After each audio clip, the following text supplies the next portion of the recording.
अस्सलाम वालेकुम नाज़रीन। इशूज़ में तव्हांखे भली कर नाज़रीन, इंतहाई अहम इशू हिन वक़्तु जेको आहे उहो इलेक्शन आहे। 8 फेबरवरी ते इलेक्शन थियण तरफ़ वञी रहियूं आहिनि। इंतहाई अहम इजलास इस्लामाबाद में अमन अमान जे बाबति बलूचिस्तान ऐं KPK वारे हवाले सां पिणु थियो, जंहिंमें पिणु साम्हूं सभिनी शयुनि खे रखी इहो फ़ैसिलो कयो वियो आहे त हर हाल में 8 फेबरवरी ते मुल्क जे अंदरि इलेक्शन थींदियूं। इलेक्शन कमीशन उन हवाले सां पंहिंजी स्कीम पिणु जारी करे छॾी आहे। 8 फेबरवरी जे हवाले सां मुल्क जे अंदरि जेके अंग अखर जारी कया 90,678 पोलिंग स्टेशन्स आहिनि ऐं जेके पोलिंग बूथ आहिनि उहो 2,76,402 ई पोलिंग बूथ आहिनि, जॾहिं त सिंध जे हवाले सां 19,000 पोलिंग स्टेशन्स ऐं 65,000 बूथ क़ाइमु कया विया आहिनि। प्लानिंग्स मुकमल कई वई आहे, तयारियूं मुकमल कयूं आहिनि। उन हवाले सां अॼु ताईं अहम ॻाल्हि ॿोल कंदासीं। हसास जेके सिंध जे अंदरि 13 ज़िलनि खे जेके ख़दशा आहिनि त उते तकरार थी सघनि था, उन्हनि जो पिणु हिकु वॾो अंग आहे। असां उन ते पिणु ॻाल्हि ॿोल कंदासीं। 6,457 इंतहाई हसास आहिनि, ॿिया तमामु घणा अहम तफ़सील आहिनि। उन समूरे अहम मामलनि ते असां ॻाल्हि ॿोल कंदासीं त प्लानिंग्स कहिड़ियूं ठाहियूं वियूं आहिनि, ज़ाब्ते अख़लाक़ ते इलेक्शन कमीशन कीअं अमल कराईंदी, समूरो जेको प्रोसेस आहे उनखे कामयाबी तरफ़ कीअं खणी वेंदा, इन हवाले सां इंतहाई अहम असां अॼु प्रोग्राम करे रहिया आहियूं। प्रोग्राम में असांखे जॉइन कयो आहे अली असगर सियाल साहब, सूबाई जॉइंट इलेक्शन कमिश्नर आहिनि। सियाल साहब, वॾी महिरबानी तव्हांजी, तव्हां KTN न्यूज़ खे वक़्तु ॾिनो। उनखां सवाइ ख़ादिम हुसैन रिंद साहब एडिशनल IG कराची आहिनि, उन्हनि बि असांखे जॉइन कयो आहे। सिक्योरिटी जे हवाले सां कहिड़ा इंतज़ाम कया विया आहिनि उन ते ख़ादिम साहब सां पिणु तफ़सीली ॻाल्हि ॿोल कंदासीं। या त कराची स्टूडियो में अब्दुल्ला सोलंगी क्राइम रिपोर्टर, उन बि असांखे जॉइन कयो आहे। तव्हां सभिनी खे वेलकम था चऊं। ॻाल्हि ॿोल जी शुरूआति अली असगर सियाल साहब तव्हां खां था कयूं। ज़ाब्ता इख़लाक़ जे हवाले सां मुख़्तलिफ़ इलेक्शन कमीशन जे सिंध जा तव्हां जॉइंट इलेक्शन कमिश्नर आहियो, कहिड़ी प्लानिंग ऐं आणियो पिया तव्हां त जीअं ख़ैर ख़ूबीअ सां इलेक्शन थी सघनि, हिन वक़्तु ताईं केतिरा इंतज़ाम थी सघिया आहिनि? महिरबानी साईं, जीअं चूंड अमल जारी आहे त असांजो ज़ाब्ते इख़लाक़ ते अमल दरामद करण लाइ हर ज़िले में डिस्ट्रिक्ट मॉनिटरिंग ऑफिसर्स ऐं मुख़्तलिफ़ मॉनिटरिंग टीम्स कमु करे रहियूं आहिनि ऐं हिन वक़्तु ताईं कोई 450 खां मथे वायोलेशन्स रिपोर्ट थियूं ऐं उन्हनि ते एक्शन बि थियो। किथे नोटिस जारी थिया आहिनि, किथे वॉल चेकिंग रिमूव कई वई आहे ऐं काफ़ी जॻहियुनि ते पेनाफ्लेक्स एक्स्ट्रा साइज़ जा जेके पोस्टर्स या बैनर्स आहिनि उहे बि रिमूव कया विया आहिनि। त डिस्ट्रिक्ट मॉनिटरिंग टीमूं मुकमिल कमु कनि पियूं ऐं इहो अमल जेको आहे सो इहो 6 तारीख़ ताईं जारी रहंदो जॾहिं इलेक्शन मुहिम राति जो ख़तमु थींदी। अच्छा सियाल साहब, अमलो केतिरो आहे तव्हां इलेक्शन कमीशन जे तरफ़ां सिंध जे अंदरि ऐं कोऑर्डिनेशन डिपार्टमेंट सां कीअं पिया कयो? जी, जीअं तव्हां ख़बर आहे त हींअर जेको आहे डिस्ट्रिक्ट रिटर्निंग ऑफिसर आहिनि डिप्टी कमिश्नर ऐं मुख़्तलिफ़ जेके सूबाई ऐं क़ौमी असेंबली जा हल्का आहिनि उन्हनि ते रिटर्निंग ऑफिसर बि मोस्टली सूबाई हुकूमत जा ऑफिसर्स आहिनि जेके PMS ऐं XPCS ऑफिसर्स आहिनि। उहे टोटल 191 आहिनि, जंहिंमें 61 रिटर्निंग अफसर आहिनि क़ौमी असेंबली जी सीटुनि लाइ ऐं 130 रिटर्निंग अफसर आहिनि सूबाई असेंबली सीटुनि लाइ। अमलो जेको मुक़ररु थियो आहे उहो टोटल 2,33,027 आहिनि, जंहिंमें 19,006 प्रिज़ाइडिंग ऑफिसर्स आहिनि, 1,30,010 असिस्टेंट प्रिज़ाइडिंग अफसर आहिनि ऐं 65,005 पोलिंग ऑफिसर आहिनि। इन जी ट्रेनिंग कल्ह मुकमिल थी वई आहे ऐं उहे जेको आहे सो 7 तारीख़ पोलिंग स्टेशननि ॾांहुं सामान समेत रवाना थींदा ऐं मुकमिल इन जी असां ट्रेनिंग कराई आहे। इन सां गॾोगॾु जेके सिक्योरिटी पर्सनल आहिनि उन जंहिंमें पुलिस आहे, रेंजर्स आहे, उनजी बि ट्रेनिंग जेका असां हिन दफ़े असां मुनक़िद कराई आहे। अच्छा, जेको प्रोसेस हूंदो बैलेट बॉक्सिस जो, उहो कहिड़नि ॾींहंनि खां तव्हां शुरू कंदव? ॾिसो, 8 तारीख़ जीअं त इलेक्शन आहे त 7 तारीख़ असां डिस्ट्रिक्ट हेडक्वार्टर खां मुख़्तलिफ़ पोलिंग स्टेशननि ॾांहुं अमले जी रवानगी कराईंदासीं, जंहिंमें प्रिज़ाइडिंग अफसर्स आहिनि, APOs आहिनि, पोलिंग अफसर्स आहिनि ऐं जेको पोलिंग मटीरियल आहे उहो सिक्योरिटी जी निगरानी में, जंहिंमें सिंध पुलिस ऐं पंहिंजो उनजी निगरानी में इहे पोलिंग स्टेशन ॾांहुं रवानी थींदियूं। 8 तारीख़ पोलिंग जो अमल थींदो। उनखां पोइ शाम जो जीअं पोलिंग जो टाइम ख़तमु थींदो त उनखां पोइ प्रिज़ाइडिंग अफसर रिज़ल्ट ठाहींदा ऐं उनखां पोइ सामान समेत उनजी वापसि रिटर्निंग अफसरनि ॾांहुं रवानगी थींदी पुलिस जी निगरानी में। त इहो अमल एसिताईं जारी रहंदो। अच्छा अच्छा सर, मुख़्तलिफ़ शिकायतूं तव्हां ताईं पहुतियूं हूंदियूं, तव्हां गड़बड़ कहिड़नि ज़िलनि में, तव्हांजो अंदाज़ो छा था, तव्हांजी सर्वे आहे त कहिड़ा ज़िलनि जे अंदरि तकरार थी सघनि था, उन तव्हांजी नज़र में कहिड़ा ज़िला अहिड़ा आया आहिनि? ॾिसो, इहो इन हवाले सां हींअर जेको सिक्योरिटी प्लान ठहियो आहे उन मुताबिक़ पूरी सिंध में जेके highly sensitive polling stations declare थियूं आहिनि DRO तरफ़ां, उहे टोटल 6524 आहिनि। ऐं उन सां गॾु गॾु जेके सेंसिटिव पोलिंग स्टेशन्स उन जो तादादु आहे 6545, जॾहिं त 5937 नॉर्मल पोलिंग स्टेशन्स आहिनि। त जीअं मुख़्तलिफ़ डिस्ट्रिक्ट्स में जेके इंतिहाई हसास पोलिंग स्टेशन्स मुक़ररु कई वयूं आहिनि, उन ते उन स्केल मुताबिक़ सिक्योरिटी फोर्सिस जी तैनाती थी वेंदी ऐं माज़ी जी हिस्ट्री खे मद्देनज़र रखंदे ई इहो सिक्योरिटी प्लान मुरतब कयो वियो आहे। अच्छा सियाल साहब, ॻाल्हि ॿोल जो सिलसिलो जारी रखूं था, असां सां तव्हां गॾु हुजिजो। अब्दुल्ला, तव्हां वटि कहिड़ी रिपोर्ट आहे त कहिड़ा केतिरियूं हसास पोलिंग स्टेशन्स आहिनि, पोलिंग बूथ आहिनि, केतिरो उन लाइ पुलिस अमलो मुक़ररु कयो वियो आहे? बिल्कुलु असलम, जेकॾहिं ॻाल्हि कजे सिर्फ़ु सिंध जे राजधानी वारे शहर कराची जी, त कराची में 22 सूबाई 22 क़ौमी ऐं 47 सूबाई तक आहिनि ऐं उन लाइ तक़रीबन 50,000 खां वधीक जेको आहे सो जेके पोलिंग स्टेशन हसास ऐं हसास तरीन डिक्लेयर करे ॾिनी वियूं आहिनि। गुज़िरियल ॾींहुं जेकी मुंहिंजी एडिशनल आई जी कराची सां ॻाल्हि ॿोल थी, हुन ॿुधायो त 45,000 असांजी पुलिस डिप्लॉयमेंट कई वई आहे, उन सां गॾु 6,000 जेके रेंजर्स जी डिप्लॉयमेंट आहे ऐं 4,000 आर्मी जी डिप्लॉयमेंट आहे। मतिलबु टोटल मिलाए 55,000 जेकी फोर्सिस जी डिप्लॉयमेंट आहे उहा सिर्फ़ु कराची लाइ कई वई आहे। ऐं अॼु आला सतह जो इजलास थियो हो DG रेंजर्स जी सदारत में, उन में पंहिंजो IG Sindh, additional IG Karachi ऐं ॿियनि जेको पिणु जेको आहे उन्हनि जे ख़्याल ॻाल्हि ॿोल पाण जारी रखूं था। ख़ादिम हुसैन रिन साहब असां सां गॾु मौजूदु आहिनि। ख़ादिम साहब, ॻाल्हि ॿोल असां 8 फेबरवरी जे हवाले सां करे रहिया आहियूं। सूबाई इलेक्शन कमिश्नर साहब असां सां गॾु मौजूदु आहिनि, अब्दुल्ला बि मौजूदु आहिनि। पुलिस जे तरफ़ां कहिड़ी प्लानिंग्स ठाही वई आहे त जीअं ख़ैर ख़ूबीअ सां इलेक्शन कामयाबी तरफ़ वञी सघनि? पुलिस केतिरी मुक़ररु कई वई आहे? तव्हां वटि कहिड़ी रिपोर्ट आहे? केतिरियूं हसास पोलिंग स्टेशन्स तव्हांजे नज़र में आयूं आहिनि?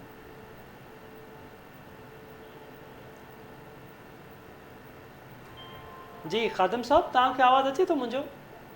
न त आवाज़ तव्हांजो क्लियर न पियो अचे। अच्छा, बिल्कुलु ख़ादिम साहब, मां तव्हां खां मालूम करे रहियोसि त पुलिस तरफ़ां कहिड़ी प्लानिंग हिकमत अमली ठाही वई आहे 8 फेबरवरी जे हवाले सां? केतिरो पुलिस मुक़ररु कयो वेंदो, केतिरो अमलो मुक़ररु हूंदो?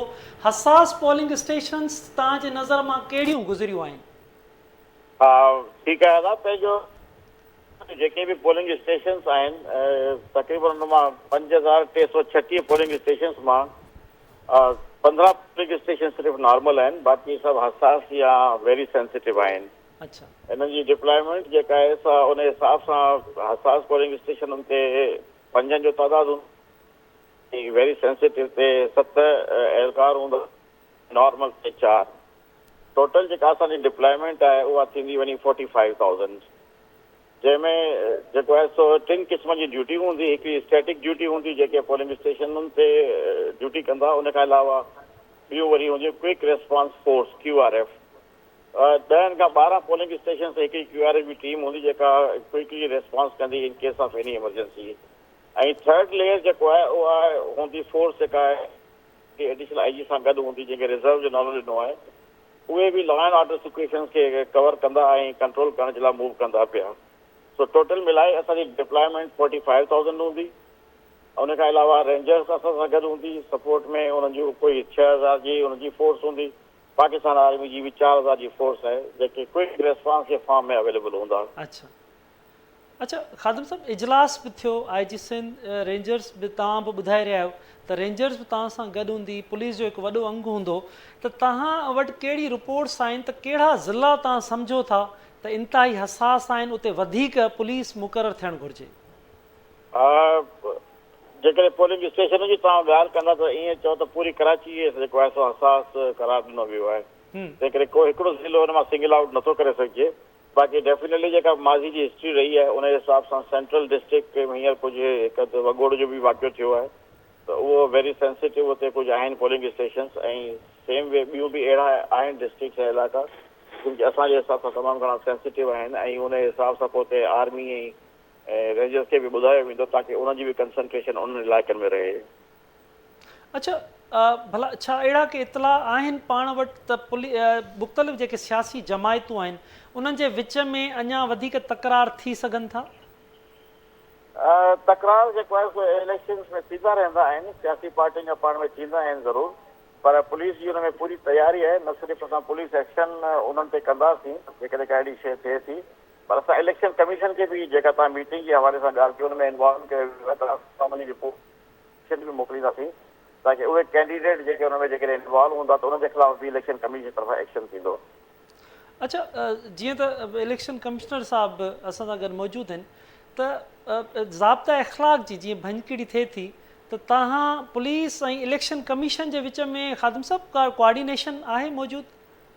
हा बिल्कुलु आहे। असां जेके बि अहिड़ियूं भंजकड़ियूं थियनि थियूं, किथे का परमिशन न आहे, को जलसो थिए पियो या का अहिड़ी वायलेशन थिए थी त हुनजी असां रिपोर्ट्स करियूं पिया। हुन ते इलेक्शन कमीशन खे जेको आहे so through process through proper channel जेको आहे सो आगाही ॾिनी पई वञे। अच्छा अच्छा, ख़ादिम साहब हिकिड़ो ॿियो पुलिस एहलकारनि जे हवाले सां तव्हां खां सुवालु आहे। मां बि केतिरी अर्स खां इलेक्शन कवर कंदो ईंदो आहियां, उते पुलिस जेके ख़ासि तौर ते कांस्टेबल्स आहिनि उन्हनि जूं शिकायतूं खाधे पीते जे हवाले सां अक्सर रहंदियूं आहिनि, त छा भला हिन भेरे को उन जे को खाधे पीते जो को अहिड़ा इंतज़ाम बहितर कया विया आहिनि? मां अर्ज़ु करियां त वाकई कॾहिं कॾहिं अहिड़ा प्रॉब्लम्स रहंदा आहिनि जंहिंमें POL थियो या ट्रांसपोर्टेशन थियो या फीडिंग थियो, हुन में बजट्स जूं कंस्ट्रेंट्स हूंदियूं आहिनि। इलेक्शन में जेको आहे जेका बि रिक्वायरमेंट कई आहे ज़िलनि, उहा सॼी रिक्वायरमेंट जेका आहे बजट जी पूरी कई वई आहे गवर्नमेंट जे तरफ़ां। ऐं न त सम्झां त अहिड़ी काई बि शिकायत ईंदी, ऐं उनजे लाइ टीमूं ठाहियूं वयूं आहिनि जेके वेलफेयर जूं टीमूं आहिनि, ऐं जेके जो कमु इहो हूंदो त जवान जी वेलफेयर जो ख़्यालु कनि, जवाननि जी मानी टिकी जो ख़्यालु कयो वञे, उनजी हेल्थ जो ख़्यालु कयो वञे। उहे टीमूं जेके आहिनि हर जाइ ते पंहिंजी ड्यूटी ॾींदियूं ऐं हर जवान खे मानी पंहिंजी जाइ ते मिलंदी। अच्छा ख़ादिम साहब, छा मालूम करे सघिजे थो त बजट जे हवाले सां त भला उहा का पुलिस खे बजट स्पेशल ॾिनी वई आहे? दादा मुख़्तलिफ़ ज़िलनि जी मुख़्तलिफ़ डिमांड आहे, पर मां सिर्फ़ु इहो तव्हांखे ॿुधाए छॾियां त जेतिरी डिमांड कई आहे तक़रीबन सॼी डिमांड जेका असां गवर्नमेंट पूरी कई आहे, उहो को मसइलो न थियणु घुरिजे। अच्छा, भला इलेक्शन जे हिन समूरे प्रोसेस खे कवर करण लाइ त छा पुलिस एहलकारनि जी का स्पेशल ट्रेनिंग्स वग़ैरह बि तव्हां कयो पिया?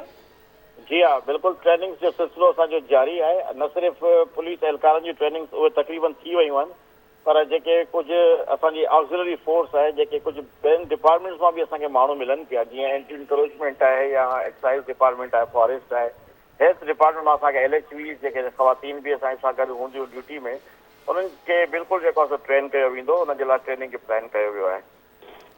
ठीकु आहे ख़ादिम साहब, वॾी महिरबानी। अब्दुल्ला, ख़ादिम साहब जी तव्हां ॻाल्हि ॿोल ॿुधी, तव्हां हसास पोलिंग स्टेशन्स जे हवाले सां असांखे ॿुधाए रहिया आहियो त केतिरो तव्हांजी मालूमात मूजिबि केतिरो अंग आहे हसास जो, इंतिहाई हसास जो, उन हवाले सां पुलिस जी कहिड़ी तव्हां हिकमत अमली ॾिसो पिया? ॾिसो, कराची त हूअं टोटली माना ईअं सम्झो हसास आहे। पूरे कराची जा 7 ज़िला जेके आहिनि उते माना का बि अहिड़ी पोलिंग इहा न आहे जो मुकमल तौर ते रिलेक्शन हुजे, पर उते जेको आहे जहिड़े जो ख़दशो थींदो आहे। टोटल 5,500 जेके पोलिंग स्टेशन क़ाइमु कयूं आहिनि, उन में 1500 खां छॾे बाक़ी जेको टोटली मतिलबु उहा हसास 4000 खां वधीक जेको आहे हसास ऐं हसास तरीन आहिनि। ऐं उन लाइ डिप्लॉयमेंट जी जेके एडिशनल आहे हिसाब ॿुधायो त 7 जेको आहे पुलिस एहलकार मुक़ररु हूंदा, उन सां गॾु SHO राब्ते में हूंदो, कंट्रोल रूम क़ाइमु कया विया आहिनि, 3 कंट्रोल रूम कराची लाइ क़ाइमु कया विया आहिनि। हिकिड़ो होम डिपार्टमेंट में हूंदो, हिकिड़ो CPO में हूंदो, ॿियो SSU हेडक्वाटर में हूंदो। इन 3 कंट्रोल रूम समेत उन लाइ रिज़र्व फोर्स जेकी आहे उहा पिणु अलर्ट हूंदी, जंहिंमें QRF जेकी फोर्स कई वई आहे। उन फोर्स में QRF में न सिर्फ़ु पुलिस जा एहलकार, पर उन में रेंजर्स जा एहलकार ऐं आर्मी जा जवान पिणु उते मौजूदु हूंदा, जेके किथे बि अणवणंदड़ वाक़े जो इतलाउ मिलंदो ई उते पहुचंदा। ऐं उहो केतिरे फ़ासिले ते न हूंदा, तमामु घटि फ़ासिले ते हूंदा। ऐं QRF जे मुख़्तलिफ़ जेके प्लाटून आहिनि उहे मुख़्तलिफ़ हंधनि ते क़ाइमु कयूं आहिनि, जिते मोस्ट सेंसिटिव यानी इंतिहाई हसास तरीन जेके पोलिंग स्टेशन हूंदी उन्हनि जे भरिसां ई हूंदा। ऐं SHO खां वठी एडिशनल आहे जीअं ताईं उन टाइम इहा वर्क कंदा आहिनि, ऐं उनजे हद में जेके SHO हद में 5 खां 15 जेके पोलिंग स्टेशन हूंदियूं उन ते SHO बीहंदो हिकु बि न, ऐं जेको पियो उन ते गश्त कंदो। उन सां गॾु DSP मुक़ररु थियल आहिनि। मां तव्हांखे इहो ॿुधायां त अंग 80 खां वधीक SP मुक़ररु थियल आहिनि, ऐं उन खां वधीक जेके DSPs SHOs उन समेत जेकी नफ़री आहे 45,000 पुलिस जी डिप्लॉयमेंट आहे। उन में कराची अंदरि जेके बि जिथे बि मसइलो थींदो आहे उते एडिशनल IG समेत DIG या SSP उतां जो ज़िले जो उहो हुते पहुची थो वञे पियो। उन सां गॾो गॾु ही जेकी QRF आहे उहा क़ाइमु कई वई आहे। पर जेके तव्हां सुवाल था कयो, इंतई हसास जेको ज़िलो आहे असां वटि, ख़ासि तौर ते पहिरियां काफ़ी हद ताईं मलीर बि हूंदो, पर हाणे जेको सेंट्रल थियो आहे, छाकाणि त रिसेंटली बि तव्हां ॾिठो हूंदो त ॿिनि सियासी जमातनि में पीपल्स पार्टी ऐं MQM में जेको झेड़ो थियो, उन में MQM जो हिकिड़ो कारकुन मारिजी वियो फायरिंग में। हाणे उनजी बि जेको आहे अञा FIR थी आहे, वरी उहे माना शुरूआति थी वई आहे पीपल्स पार्टी ऐं MQM जे विच में सेंट्रल में। छाकाणि सेंट्रल मुसलसल 15 सालनि खां वठी जेको आहे सो रहियो आहे, इहो MQM जे हवाले रहियो आहे। ऐं हिन फस्ट टेन्यूअर में माना इलेक्शन में जेके पीपल्स पार्टी आहे उते एक्टिव थी आहे, कम बि कराया आहिनि, पर उते जेको आहे उते हाणे पंहिंजी कैंप ऑफिसूं ऐं ऑफिसूं खोले करे उन्हनि पंहिंजे उमेदवारनि खे बीहारियो आहे, टिकट ॾिनियूं। उन खां पोइ जेको आहे हिन टाइम में जमात इस्लामी उते सेंट्रल ज़िले में तमामु एक्टिव आहे। ऐं उन सां गॾु जेके हाणे TLP आहे उनजी पिणु अक्सरियत वरी वधे पई, ॾाढो मज़हबी वोट पिणु आहे उते सेंट्रल में। ऐं सेंट्रल में इन लाइ इंतई हसास तरीन आहे, छाकाणि त उते जेके मुख़्तलिफ़ ज़बान ॻाल्हाईंदा आहिनि जेके माण्हू उन्हनि जी पॉपुलेशन आहे, मां तव्हांखे ॿुधायां त 40 लख खां वधीक जेको आहे पॉपुलेशन आहे सिर्फ़ु सेंट्रल ज़िले जी। बिल्कुलु ऐं उन में जेको आहे सो औरतुनि जो तमामु घणो वोट आहे। बिल्कुलु अब्दुल्ला, बिल्कुलु सियाल साहब असां सां गॾु मौजूदु आहिनि, उन्हनि खां मालूम कंदासीं। अली असगर सियाल साहब, तव्हां खां सॼी सिंध खे जीअं त तव्हां ॾिसो पिया, जॉइंट इलेक्शन कमिश्नर आहियो, शिकायतूं तव्हां वटि जेके अचनि थियूं उन में तादादु कहिड़े क़िस्म जूं घणियूं शिकायतूं तव्हां वटि अचनि थियूं, वायलेशन थिए थी, ऐं उन लाइ तव्हां कहिड़ा उन हवाले सां क़दम खणी सघिया आहियो? असां वटि मोस्टली जेके शिकायतूं अचनि थियूं उहे आहिनि त पंहिंजो बैनर्स पोस्टर जेके एक्स्ट्रा साइज़ जा लॻल आहिनि सरकारी जॻहियुनि ते, उनखे हटाइण जे लाइ अचनि थियूं। त उन जे लाइ जेका शिकायत असां वटि अचे थी त असां फौरन उहा डिस्ट्रिक्ट मॉनिटरिंग अफसर खे मोकिलियूं था ऐं उनखे डायरेक्शन ॾियूं था त इहे लोकल एडमिनिस्ट्रेशन जी मदद सां फौरन उनखे हटाइनि। त उहो कमु हले पियो। उन सां गॾोगॾु किथे इहा शिकायत आहे त जेको आहे सो उम्मीदवार जेको आहे सो माना जलसनि में नारा लॻनि था या फायरिंग थिए थी, त उनजे लाइ बि असां जेको आहे सो डिस्ट्रिक्ट लेवल ते SSP आहे उनखे लिखूं था। ऐं प्लस जेको आहे सो का जलसनि में असांजी कोशिश का बदमज़गी न थिए, जेका इलेक्शन कमीशन ऑफ पाकिस्तान जो ज़ाब्ता इख़लाक़ आहे उन ते मुकमिल अमल थिए। जेका बि कंहिं बि सियासी जमात खे जेकॾहिं का रैली कढणी आहे त उनजी अॻुवाट उनजो इतला डिस्ट्रिक्ट एडमिनिस्ट्रेशन खे ऐं डिस्ट्रिक्ट मॉनिटरिंग अफसर खे ॾियणो आहे। हिते आउं ॿुधाईंदो हलां त जीअं हिते 2 टे ॾींहं अॻु में कराची में क्लिफ्टन में हिकिड़ो सियासी जमात जी रैली थी बग़ैर इतला जे, त हुन ते अॼु जेको उम्मीदवार हुयो डिस्ट्रिक्ट मॉनिटरिंग अफसर हुन ते जुर्मानो कयो आहे। ऐं अहिड़े तरह सां अंदरूनी सिंध में बि 1-2 डिस्ट्रिक्ट्स में जेको आहे सो DMOs जुर्मानो आयदू कयो आहे। त असांजी कोशिशि आहे त हर कंहिंखे इक्वल लेवल प्लेइंग फील्ड मिले, हर को पंहिंजी मुहिम हलाए, पर जेको इलेक्शन कमीशन ऑफ पाकिस्तान जो ज़ाब्ता इख़लाक़ आहे उन मुताबिक़ हर को पंहिंजी इलेक्शन मुहिम हलाए।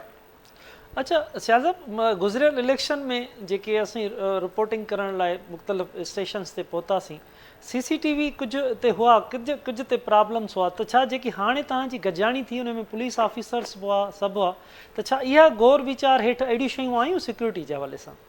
जी बिल्कुलु, इहो त असांजे कानून में आहे, इलेक्शन एक्ट 2017 में, त इंतिहाई हसास पोलिंग स्टेशन ते CCTV कैमरास लॻाई वेंदियूं। ऐं हींअर बि उन्हनि जो इंतज़ाम थी वियो आहे। ऐं हर जेका हाईली सेंसिटिव पोलिंग स्टेशन आहे उते उनजे हर बूथ में CCTV कैमरा लॻल हूंदी। उनजे लाइ सिंध हुकूमत फंड्स बि ॾेई छॾिया आहिनि ऐं हिकु कंपनी खे हायर बि कयो आहे ऐं उन बंदोबस्तु करे छॾियो आहे।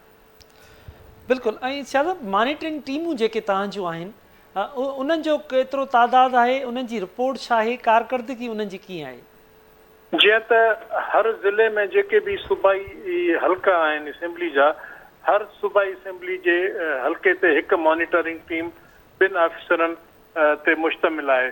जीअं त 130 सूबाई असेंबली जूं जनरल सीटूं आहिनि सिंध में, त 260 ऑफिसर उन ते कमु कनि था। ऐं उनजे मथां हर ज़िले लेवल ते डिस्ट्रिक्ट मॉनिटरिंग ऑफिसर बि आहे, उनजो तादादु 3 आहे, त उहे बिल्कुलु जेको आहे शब रोज़ कमु कनि पियूं। अच्छा अली असगर साहब, जेंडर डेस्क जे हवाले सां बि ॻाल्हि ॿोल हली रही, उन ते केतिरो अमल थी सघियो आहे, जंहिंमें बुज़ुर्ग जा ॿिया जेके जेंडर्स आहिनि उन हवाले सां का प्लानिंग आहे? जी बिल्कुलु, असांजो जीअं त सूबाई लेवल ते हिते असांजे ऑफिस में प्रोविंशियल मॉनिटरिंग कंट्रोल रूम क़ाइमु कयल आहे ऐं उन ते अॼु खां ई असां जेंडर डेस्क जेको आहे सो हुनजी एडिशन कई आहे ऐं उन ते जेके बि मार्जिनलाइज़ ग्रुप्स आहिनि, ट्रांसजेंडर्स आहिनि या जेके महरूम तबक़ा आहिनि, उनजे ख़िलाफ़ का बि या उनजे तरफ़ां का कंप्लेंट अचे थी त उन ते असां जेको आहे सो उनजो उनखे अमल दरामद करण लाइ मुतलिक़ा जेके फोरम आहिनि उन ते असां दरख़्वास्तूं मोकिलियूं पिया। अच्छा सैल साहब, इन जो प्रोसेस कीअं हूंदो त छा ऑनलाइन हू शिकायत करे सघंदा, उते तव्हां जेके मॉनिटरिंग टीम ऑफिस ईंदा के फ़ोन नंबर ते राब्तो कंदा, इहो तरीक़ेकार छा हूंदो? जी, हिकिड़ो त असांजी जेका वेबसाइट आहे इलेक्शन कमीशन ऑफ पाकिस्तान जी, उन ते शिकायतुनि जे लाइ हिकिड़ो पोर्टल ठहियलु आहे PMA जे नाले ते। उन ते बि जेके दरख़्वास्तूं कंप्लेंट्स अचनि थियूं त उहे फौरन डाउनलोड करे उन ते असां एक्शन वठूं था।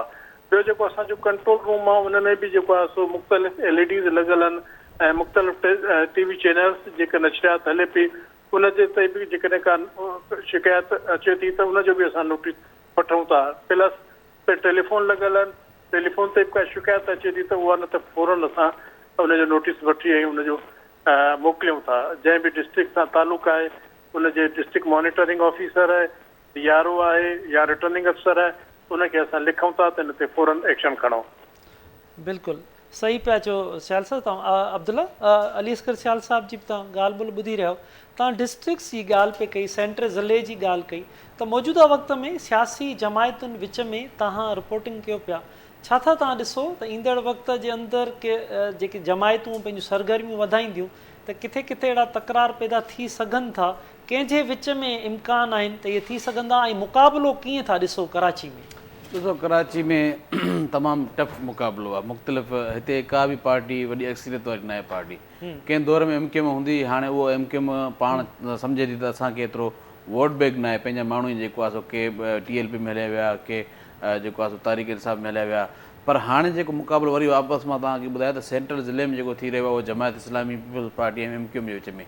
हाणे उते कैंपूं क़ाइमु करण सां गॾु गॾु उते रैली करण पिया, रैलियूं कढी ऐं जेको वरी नारेबाज़ी जॾहिं थींदी आहे त नारेबाज़ी हिक ॿिए जे ख़िलाफ़ु कंदा आहिनि। पोइ उन ते जेको आहे सो पार्टियुनि विच में कारकुननि जे जेके आहिनि कैंपूं लॻल आहिनि उन ते फायरिंग थींदी आहे। जीअं रिसेंटली फायरिंग थी, हिकिड़ो ॼणो मारिजी वियो, ईअं ई फायरिंग थींदी आहे, शुरूआत थींदी आहे। हाणे कराची जे ख़ासि तौर ते कोरंगी वारो ज़िलो पूरो, उन्हनि जे कुझु अहिड़ा पॉइंट्स आहिनि जिथे आम्हूं साम्हूं बीठल आहिनि MKM पीपल्स पार्टी। अहिड़ी तरह जेको आहे जमायत इस्लामी पीपल्स MKM जेको आहे सो सेंट्रल में आम्हूं साम्हूं बीठल आहिनि। ऐं अहिड़ी तरह गुलिस्तान जोहर जी ॻाल्हि कजे, जेकॾहिं मां पंहिंजे इलाइक़े में जिथे मां रहां थो पियो उते पिणु जेको आहे टसल में ऐं जेको आहे तकरार में आहिनि इहे ॿई पार्टियूं, MKM ऐं पाकिस्तान पीपल्स पार्टी। पर ॾिठो इहो थो वञे पियो त पोइ बि जेको आहे पाकिस्तान पीपल्स पार्टीअ जेके कारकुन आहिनि या उन जेके क़यादत आहे उन्हनि खे सब्र जो जेको आहे सो या बार बार उनखे मैसेज ॾिए थी। पर मां इहो तक़रीबन तव्हां ॾिसो त मीडिया ते लाइव जेको उन ॾींहुं मामिलो थियो उन खां पोइ बि जेको आहे उन्हनि चयो त असां तक़रीरूं अहिड़ियूं कंदासीं जंहिंमें तव्हांखे कावड़ भले लॻे पर तव्हां फायरिंग नथा करे सघो। बहरहाल चवण जो मक़सदु इहो त कराची जे मुख़्तलिफ़ इलाइक़नि में जेकॾहिं भॻोड़ो थिया त उहो तव्हांखे अॼु बि मुंहिंजी जेका ॻाल्हि रिकॉर्ड ते रखी वञे त उहा MKM जे तरफ़ां कया वेंदा। ऐं MKM जेको आहे सो हिन टाइम केतिरनि ई हंधनि त जेके उनजे अॻु में पहिरियां MKM जेकी पाबंदी मड़ी वई लंडन जी, उन में केतिरा ई जेके दहशतगर्द हुया, टारगेट किलर हुया, उन्हनि खे गिरफ़्तार करे जेल मोकिलियो वियो। हाणे पेरोल ते निकिरी आया आहिनि, ज़मानत ते निकिरी आया आहिनि, सिर्फ़ु इलेक्शन जे माहौल में। सो असांखे सम्झ में ॻाल्हि नथी अचे त हींअर जेके इलेक्शन जे माहौल में उन्हनि खे पेरोल ते ॿाहिरि जेल मां कढी थो वञे पियो त उनजो मक़सदु छा आहे? छाकाणि त हिते जेको इलेक्शन कमीशन पारां ऐं होम सेक्रेटरी पारां जेको ख़त लिखिया विया ऐं जेको नोटिफिकेशन पाबंदी आयद कई वियूं, उन बावजूदि कराची जे मुख़्तलिफ़ इलाइक़नि में तव्हां ॾिसंदो सियासतदाननि जी गाॾियुनि ते पोयां गार्ड वेठा आहिनि, हथियारनि सां गार्ड वेठा आहिनि। हालांकि डिस्प्ले ते उन्हनि ते 144 लागू थियल आहे, 144 कलम लागू थियल आहे। उन बावजूदि जेको आहे उते जेको आहे उहो नुमाइश कनि था पिया हथियारनि जी। तव्हां कंहिं बि कैंप ऑफिस में वञो उते जेको हथियारबंद वेठा हूंदा। उहे गार्ड सिक्योरिटी कंपनी जा गार्ड जेके होम डिपार्टमेंट हुकुम करे चुकी आहे त उहो मुकमल तौर ते ख़तमु कया वञनि। इलेक्शन दौरान कंहिं बि सियासी पार्टी खे को बि असुले खणण या नुमाइश करण जी पाबंदी हूंदी, पर उन बावजूदि कमु उहो ई साॻियो ई आहे। ऐं उहे जेके नुमाइंदा आहिनि पंहिंजे उमेदवारनि, उहे पंहिंजा गार्ड खणी करे जेको कैंपुनि ते अचनि था पिया, मुख़्तलिफ़ जेके रैलियुनि में शरीक थियनि था पिया, जंहिं ते जेको आहे शुरूआत थी सघे थी ऐं कुझु बि थी सघे थो। तंहिं करे अणवणंदड़ वाक़े खे मुंहुं ॾियण लाइ जिते 4000 पाक आर्मी जा जवान हिते कराची में मुक़ररु कया विया आहिनि ऐं 6000 रेंजर्स जा कया आहिनि, उन सां गॾु 45000 पुलिस नफ़री। असांजी इहा उमेदु आहे त अला कंदो ही इलेक्शन बि जेको आहे पुरअमन थी वेंदी। पर जेको माहौल आहे उन में ॾाढो ॾुखी सूरत हाल आहे। उन में ख़ासि तौर ते गुज़िरियल ॾींहुं जेकॾहिं मां ॻाल्हि कयां पंहिंजे पिलाज़ा जी, त मूंखे मुख़्तलिफ़ पार्टियुनि वारनि चयो त असांखे झंडा हणणु ॾियो, न हणण जी सूरत में धमकी पिया ॾियनि। सो हाणे माहौल कराची जो इहो आहे इन ॾिसिजे त हाणे ख़ैरनि सां जेको आहे थिए ॿियो वरी ॿिए पासे बलूचिस्तान जो तव्हां ॾिसो पिया त केॾो वॾो माहौल ख़राबु थी वियो उन त पियो उनखां पोइ जेको आहे कल्ह गुज़िरियल ॾींहुं एडिशनल IG चयो त असां बि कराची में सिक्योरिटी अलर्ट करे छॾी आहे पर कराची को बि सीरियस जेको आहे थ्रेट न आहे तंहिं करे जेको आहे असां नॉर्मल थ्रेट्स आहिनि त कराची में कुझु बि थी सघे थो तंहिं करे अलर्ट रहियूं पर इहो 144 जेको लागू थियल आहे जेसि ताईं उन ते मुकमल तौर ते अमल न कयो वेंदो या उन ते जेको अमल न करायो वेंदो तेसि ताईं जेको आहे कुझु सही था चओ त कानून ते अमल थियणु घुरिजे ऐं अली असगर सियाल साहब त पाण जीअं तव्हां पढ़िया गढ़िया माण्हू आहियो दुनिया जो सॼो सिस्टम निज़ाम ॾिसो था त दुनिया तेज़ी सां कंप्यूटराइज़ सॼो सिस्टम थी चुको आहे त छा पाण वटि केतिरी जिदत हाणे पंहिंजे निज़ाम में आई आहे उन लाइ तव्हां वटि का प्लानिंग मौजूदु आहे इलेक्शन कमीशन हेठि गौर वीचार हेठि आहे या उन ॾींहुं इलेक्शन थींदी त उन जा नतीजा अचणु करणु उन में केतिरी तेज़ी तव्हां आणे सघंदव? हिन दफ़े हिकिड़ो नओं सिस्टम मुतारिफ़ थियो आहे जंहिंजो नालो आहे EMS यानी इलेक्शन मैनेजमेंट सिस्टम। अॻु में जीअं त RTS हुयो या RMS हींअर हिकिड़ो तमामु बहितरीनु system election commission of Pakistan introduce करायो आहे जंहिंजे मुताबिक़ इलेक्शन वारे ॾींहुं रिज़ल्ट जेके आहिनि उहे प्रिज़ाइडिंग ऑफिसर खां रिटर्निंग अफ़सर वटि ऐं रिटर्निंग ऑफिसर खां इलेक्शन कमीशन इस्लामाबाद जे मरकज़ी कंट्रोल रूम ते उहे रिज़ल्ट मोकिलिया वेंदा त इंशाअल्लाह हिन दफ़े अहिड़ी का शिकायत जो मौक़ो न मिलंदो। इहो वॾो इंतज़ाम कयो आहे election commission of Pakistan EMS introduce कराइण जो। इन में जेको आहे सो जेको डेटा आहे पोलिंग स्टाफ जी या वोटर लिस्टुनि जी प्लस जेको आहे सो पोलिंग स्टेशन्स उन्हनि जी डेटा वेरीफाई थी वई आहे ऐं का अञा ताईं इन्हनि में का ग़लती न नज़र आई आहे।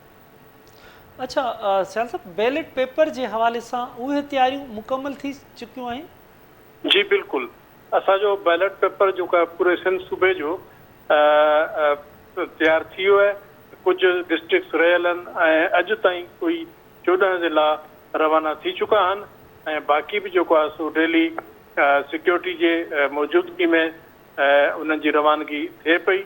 4 ज़िला अॼु रवाना थींदा ऐं इंशाअल्लाह 2 तारीख़ ताईं असांजो मुकमिल जेको आहे सो रवानगी जो कमु मुकमिल थी वेंदो ऐं डिस्ट्रिक्ट लेवल ते जेको गैर हिसास सामान आहे उन जा पोलिंग बैग्स ठही विया आहिनि। बाक़ी जिते जिते बैलेट पेपर जेको इंतिहाई हसास मटीरियल आहे पहुचे थो त उहो बि थेलनि में वेधो वञे पियो। इंशाअल्लाह इहो कमु असांजो 4 तारीख़ ताईं मुकमिल थी वेंदो ऐं 7 तारीख़ जॾहिं अमलो रवानगी थींदी त असांजो सामान बि उन सां गॾु रवानो थींदो।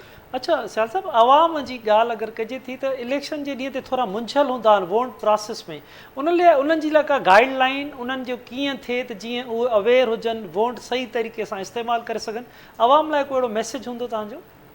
जी बिल्कुलु मादी जा हिन दफ़े बि अहिड़ा वीडियोस जेके आहिनि से उहे ज़रूरु नशर थींदा ऐं ट्रेनिंग जेका असां अमले जी जेका कराई वई आहे उन्हनि कई आहे त भई तव्हां असां सिविल सोसाइटी खे बि इंगेज कयो आहे त उहे वधि में वधि जेको आहे सो सही वोट कास्ट करण जे लाइ जेको आहे सो आवाम खे आगाही ॾियण जे लाइ प्रोग्राम कनि।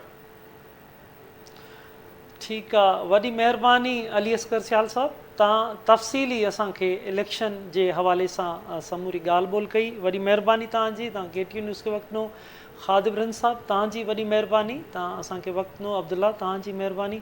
नाज़रीन इंतिहाई अहम इशू तव्हां सभिनी खे इंतज़ारु आहे त 8 फरवरीअ ते चूंडियूं कामयाबी सां ख़ैर ख़ैरियत सां थियनि उन हवाले सां तव्हां सूबाई जॉइंट इलेक्शन कमिश्नर जूं ऐं एडिशनल IG जूं ॻाल्हि ॿोल ॿुधी त सिक्योरिटी जा बि इंतज़ाम इंतिहाई सख़्तु कया विया आहिनि। जेके बि इंतिहाई हसास पोलिंग्स आहिनि उते पुलिस जो अमलो हूंदो रेंजर्स उते मौजूदु हूंदी ॿिया फोर्सिस उते मौजूदु हूंदा। इलेक्शन कमीशन पंहिंजी जेकी समूरी प्लानिंग्स आहे त जीअं वधि खां वधि आवाम निकिरी सघे बहितर अंदाज़ में ऑनलाइन समूरो प्रोसेस थी सघे शिकायतुनि लाइ बि अलॻि सां सेल ठाहे वियो आहे।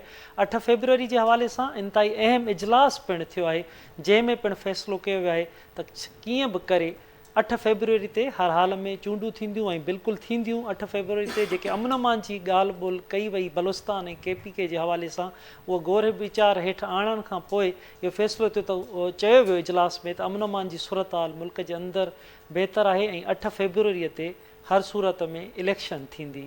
नाज़रीन वरी नवनि इशू सां गॾु ॿीहर गॾु हूंदासीं तेसिताईं पंहिंजे मेज़बान असलम हैदर खे ॾींदा इजाज़त अला वाहे।